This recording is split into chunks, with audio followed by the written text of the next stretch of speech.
இசையமைப்பாளர் இளையராஜாவின் மகள் பின்னணி பாடகியான பவதாரணி ஏராளமான பாடல்களை பாடியுள்ளார். சிறுநீரக புற்றுநோயால் பாதிக்கப்பட்டிருந்த பவதாரணி இதற்காக கடந்த சில ஆண்டுகளாக பல்வேறு மருத்துவமனைகளில் சிகிச்சை மேற்கொண்டு வந்தார். இந்நிலையில் கடந்த 5 மாதங்களுக்கு முன்பு ஆயுர்வேத சிகிச்சைக்காக பவதாரணி இலங்கைக்கு அழைத்துச் செல்லப்பட்டார். அங்கு அவருக்கு சிகிச்சை அளிக்கப்பட்டு வந்த நிலையில் சிகிச்சை பலனின்றி நேற்று மாலை உயிரிழந்தார்.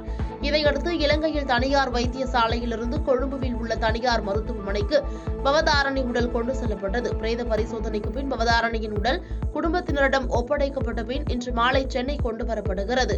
இந்நிலையில் இவரது மறைவிற்கு முதலமைச்சர் மு.க.ஸ்டாலின், பாஜக மாநில தலைவர் அண்ணாமலை, விசிக தலைவர் திருமாவளவன் உள்ளிட்ட அரசியல் கட்சி தலைவர்கள் மற்றும் திரைப்பிரபலங்கள் பலரும் இரங்கல் தெரிவித்துள்ளனர்.